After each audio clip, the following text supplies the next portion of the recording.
Assalamu алейкум. Бүгүнкү чыгарылышта биз сиздер менен комментарийлерди өзүңүздөр жазгандай жумуш издегендер автобус боюнча көбүңүздөр кайрылып телефондор тынбай жатат. Ошол боюнча биз азыр Алмаз ага менен байланышып көрөлү. Кандай проблемалар болуп жатат, деги эле эмне кандай болуп жатканын билебиз азыр. Чалып көрөлүчү. Ассаламу алейкум. Алейкум ассалам. Алмаз ага кандайсыз? Ден соолук иштериңиз жакшыбы? Аллага шүгүр, жакшы. Өзү кандай? Шүгүр жакшы, Кудай деп жүрөбүз экен. Алмаз ага биз мындай комментарийлер боюнча комментарийде суроолор көбөйдү. Жумуш боюнча жана жумушка кирген инсандар болуп жатабы жана кандай проблемалар бар ошолор жөнүндө сизден сурап бир чыгарып коеюнчу деп ой келип жатат. Жумуш боюнча не десек? Кечеги сен жөнөткөн балдар келишти. Эки баланы бүгүн апардым жумушка. Көрсөтүп өтпөй калды. Видеосун азыр сага ыргытам. Көрөсүң жанагы. Миграционный картаны өткөндө айтып кеттик го неме чайканада турганда. Улуу аты жөнү туура эмес жазылып атат. Көбүнүкүчө. Келди туура эле жаздырып берип атат дейт. Кээ бир адамдар ушинтип атына ошо улуусу туура келип калып атат. Ал миграционка жарасыз деп атат. Бизде эми государственный ишкана үчүн анча нерселер мындай өткөрө бербейт да.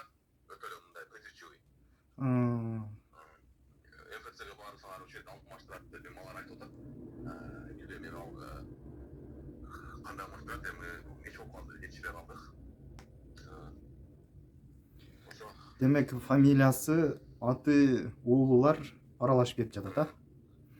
Ооба, халиги баланча улууну бир жаздырсын, анын атына ошо өзүнүн атын жаздырыш керек да. Аны как орусча кылып туруп 3 катар кылып жазып атат, ал туура келбей жатат да, миграционный картага. Ошону тууралап алиги мисалы Мухаммед уулу там баланча деп, ошо Мухаммед уулуну бир жаздырып коюш керек дагы. Атына өзүнүн атын тууралап, отчество ушул эле калтырып койсо болот. Ушундай болот.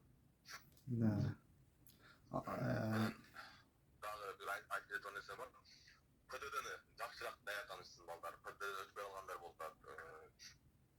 Ошол жерде жанагындай неме берет, үйгүнөп берет биринчи барып ПДДны өтөсүң, анан начальник отдел немелерди өтөсүң, эксплуатация, начальник колонны, алар эми кийин, то есть уровень менен кетет. Биринчи эле ПДД кабыл алат да, эми водительди сынап көрөт, текшерип. Билбей, азыркы минип аткан автобустар жаңы өзүң билесиң, былтыркы жаңы келген автобустар. То есть көчөдөн первый встречный водительге доверие кылбай жатат да, легин ишенич жок болуп атат да, жаңы машина үчүн. Ошого айтып кетем. Приложениеде ПДД 2021 ортосунда машина сүрөтү бар. Ошону обязательно көчүрүп телефонго хотя бы 3-4 күн даярданышсын. Ссылкасын туугандар описанияга калтырабыз. Сөз үстүндө. Кошуп койсок жакшы болот. Келген чоң аксакалдар келип атат, 50 жаштагы кишилер, 60 жаштагылар келип атат, 30 жаш балдар келип атат. Эми бардыгы эле мен шофёрмун, мен асмын, мен супермен деп атат да. Эми ПДДны даярданып кир десек, чоң эле кишилер мен 20 жыл стажым бар, 15 жыл стажым бар, мен Северде иштегем, Сибирде иштегем деп ПДД киргендер эле 3 вопростор эле чыгып кетип атышат, жооп бере албайчы. Ошого убактысын кетирбестен, андан көрө ошо Кыргызстандан даярданып келишсин. Непада ким эркек болсо эркекче даярдансын. Алмаз ага, значит, демек Алмаз ага телефондон эле өткөрүп, телефондон эле даярданып келсе, ошол эле экзамендерди сдават кылат, туурабы? Ошол эле экзамендер компьютердин версиясынан эле. Компьютерден, Вопростор ошондой, ответ ошондой. Просто хотя бы мындай бир-эки күн көрүп койсо, көзүнө сиңип калат, мындай уверенно жооп берет да. Кээ бирдер келип аябай компьютерди колдонбогондор бар экен, мышка менен даже кандай каерди басышты билбейсиң. Ошондой моменттер көп болуп атат да. Эми компьютер билбегендер болуп атат да, сен даже жанагы мышка менен эми кайсы вопросту жооп алиги ответ бергенди билбейсиң. Мен түшүндүрүп атам, бизде бардыгында компьютер жок дедим, биринчиден дедим. Анан эми жаш улгайып калгандар эми компьютер менен иши жок дедим. Хорошо дейт, мен өзүм көрсөтөм, мага жооп берсин деп. Өздөрү көрсөтүп атат, ошондо эми жооп бере албайчы. Жанагы 10 жыл айдаган, 15 жыл айдаган стажым бар дегендерчи, мен асмын, мен өткөрүм дегендер. Ошого даярданып алышсын деген да, ПДДны обязательно. Азыр ПДД катуу текшерип атат. Авариялар көп болуп атат, кайгылаак жол кыштын күнү. ПДДда эми экзамен тапшырып жаткан учурда канча ката болсо өткөзөт, канча ката болсо уже канчасы өтпөйт.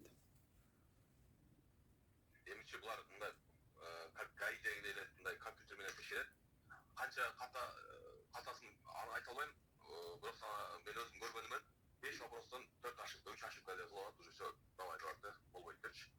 Ушундай случайлар болуп калат, чтобы ошондой неметпеш үчүн обязательно подготовка ПТД строго, да? Ошону даярданышты. Демек экзаменден өтсө, буюрса мекендештерибиз даярданып келсе, ал жагынан дальше оңой эле уже экзаменден өтсө, Экзамен өтсө, калганы автоматически болуп кете берет. Ясно. Анан жумушка орношкондор дагы болдубу? Мындай канча киши? Болду. Жанагы өткөндө чайханада отурганда планчика сүйлөдү эле го. Ошол уже бүгүндөн баштап приказ чыкты. Азыр сага жибердим. Приказды көрөсүң. Зачислен болуп колонияга төртүнчү отряд менен ишке кирди. Официально болуп стажировочный немеси бүттү. Жакшы. Өзү иши уже бир жумадан бери эле иштеп атат. Бир жумадан ашып калды. Просто приказ бүгүн келди да. Бүгүн начальник кыргызды болгочу. Иштеп атышат балдар. Өткөндө башында 12 бала кирди элек го. Ооба. Ошо 12 тең бала иштеп атат баары эле. Жакшы, мына урматтуу көрүүчүлөр, көрдүңүздөр, уктуңуздар өзүңүздөр деле Алмаз ага чын жүрөктөн эле колдон келишинче жардам кылып жатат дейм. Албетте жардамыбыз тийип, мекендештер келип иш издеп. Ооба, мен жумуш убактысында телефон чалганда коңчуду албай калыптым да чыгыс. Анан бирок өзүм адекте токтогондо кайра чалам. Чалып сурайм, эмне болду, эмне вопросуң бар деп. Анан анча-мынча чалганда албай калсам, туура түшүнүшсүң да, мен ролдо жүргөндө телефонго жооп бере албайм. Ооба. Алмаз бой көтөрүп атат же баягындай деп жаман ойлор келбесин, мен колуман келишинче жардам берип атам. Албетте. Урматтуу көрүүчүлөр, көрдүңүздөр, уктуңуздар, дагы суроолор дагы жаралса, бериңиздер.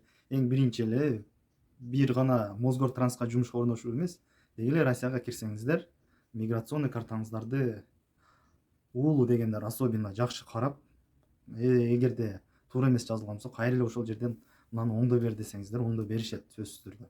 Ошону карап, оңдоп туура так кылып кириңиздер. Каталарын экранга чыгарганга аракет кылабыз.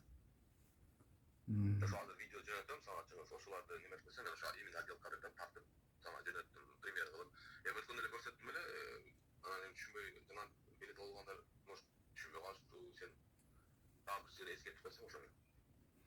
Болду. Неме болуп калат да. Азыр жарайт. Ошол Алмаз ага сурайын деп чыккан кезибиз. Ишиңизге сизге дагы ийгилик. Дагы көптөгөн мекендештерибизге жардам берип жүрө бериңиз. Иштериңизге ийгилик, үй бүлөңүз менен тынч болуңуз. Буюрса дагы көрүшөбүз. Майра, калган мен балдар менен сүйлөшөбүз, келе беришсин, чала беришсин. Билгеним айтып турам, колдон келишинче жардам берем. Рахмат сизге дагы Алмаз ага. Көрүшкөнчө тынч болуңуз. Ассаламу алейкум. Урматтуу көрүүчүлөр, көрдүңүздөр, уктуңуздар, баарыңыздар. Сиздер үчүн жумуш автобус боюнча, суроолор боюнча азыр видеону чыгарайын деп туура көрдүк. Комментарийга жазыңыздар, суроолоруңуздар болсо, албетте ар дайым биз кызматта болууга аракет кылабыз. Каналга катталып, лайк басып, видеону бөлүшкөнгө жардам бериңиздер. Баарыңыздарга ассаламу алейкум ва рахматуллахи ва баракатуху. Еще раз давай. Надо фамилию, чтобы записали. У нее получается отчество Данияр. Видите? Отчество Данияр. А это его имя. И уже не первый такой, наверное, 5-й или 6-й такой случай. Переделывают за 1-2 дня. Это, считай, миграционная карта другого человека. Ну, по сути, правильно? У него же не имя, это фамилия. Так, и что сейчас, как быть нам? Я не знаю, звонят. Они говорят, что звонят, кто-то мне сказал, что может, позвонили в миграционную службу, обратились, и в этот же день сразу переделали.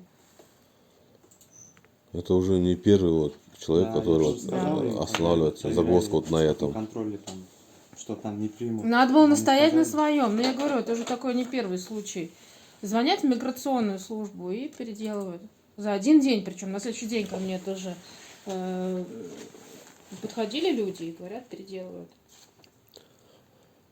Ну а если с начальником поговорить, ну как вот, человек сейчас пересек границу, В миграционном, чем проблема сейчас обратиться в миграционную ну там службу? все тоже не все так просто, да? Да.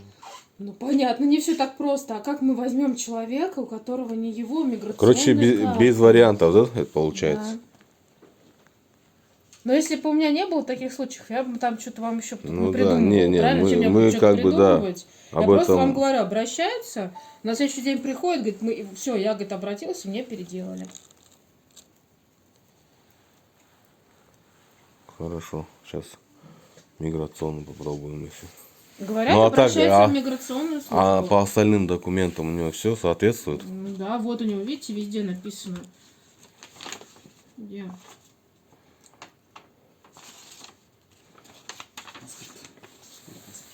Нет, вот, видите, в регистрации написано. Мурзалы, фамилия, Данияр, имя. Здесь написано в этом фамилия, имя.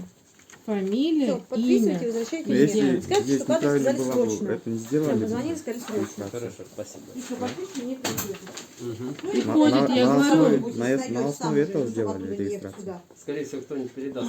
Тут надо все Ребят, равно я расписаться. честно не могу. Потом Ну, уже, как потом. бы А, 10 это раз да. я же Да, вам да, да. объясняю. и После первого числа. Я Если кто-то возьмет, 100 раз написано, мы уже нет. всё Возьмите это файлик, проговаривали. чтобы не менять заявление. Данияр, тартып көрейін, қарсы емессің, а? Спасибо. Это получается просто... Урматтуу айдоочулар, жумушка кирем дегендер миграционка тууралуу ушундай бир проблемалар болуп атат. Мына көрүп алсаңар, дагы бир жолу эскертип көрсөтүп коелук. Миграционный посттон өтүп атканда Просто получается, обязательно что у вас имя жакшыраак Улуу, текшерип, муну а уулуну отчество Данияр. туура жаздырып келгиле. Мына жумушка кирем деген бала бүгүн кире албай калды. Просто нужно было Эми азыр настоять на миграционныйга своем. барып Человек, аракет который кылабыз. занимается у нас приемом вот, иностранных граждан, она не